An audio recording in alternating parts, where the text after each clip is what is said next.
అసలు ఈ వ్యక్తి ట్రైన్ ఆ రోజు ఎర్లీగా వచ్చింటే ఈ రోజు 280 క్రోర్స్ అధిపతి అయ్యేవాడే కాదు. యాక్చువల్లీ ఏం జరిగిందంటే అహ్మద్ నిజాం అనే ఒక వ్యక్తి తన ట్రైన్ కోసం చాలా సేపటి నుంచి రైల్వే స్టేషన్లో వెయిట్ చేస్తున్నారు. బట్ అతని ట్రైన్ ఎక్కడుందో తనకు తెలియదు, ఐడియా కూడా లేదు. అండ్ అప్పుడే తనకు ఒక ఐడియా వచ్చింది, ఊబర్ ఓలాని మనం ట్రాక్ చేస్తున్నప్పుడు మన ట్రైన్ ఎక్కడుందో మనం కనిపెట్టలేమా అని చెప్పేసి ఈ చిన్న ప్రాబ్లంతో వర్క్ చేయడం స్టార్ట్ చేశారు. అండ్ మోర్ దెన్ 20 ఐడియాస్తో వర్క్ చేయడం స్టార్ట్ చేశాడు.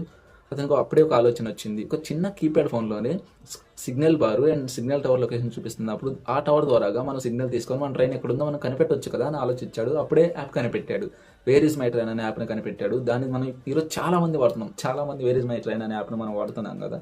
అండ్ దీనికి కేవలం జీపీఎస్ ఇంటర్నెట్ కూడా అవసరం లేదు. దీనికోసం అప్పుడు వర్క్ చేసిన వాళ్ళు 10 మెంబర్స్ మాత్రమే. ప్రాఫిట్ మాత్రం కోట్లలో వచ్చింది, 280 క్రోర్స్. అండ్ కోట్లలో దీన్ని డౌన్లోడ్ చేసుకున్నారు చాలామంది. 2008 డిసెంబర్లో గూగుల్ వాళ్ళ కన్ను దీని మీద పడింది, తను ఇన్వెస్ట్ చేశారు. ఈరోజు అహ్మద్ నిజాం అనే వ్యక్తి కోట్లకు అధిపతి అయ్యాడు. మీకు ఈ వీడియో నచ్చినట్లయితే లైక్ చేసి షేర్ చేయండి, మీ ఫ్రెండ్స్ అందరికీ సబ్స్క్రైబ్ చేయండి. Friends, thank you, by by.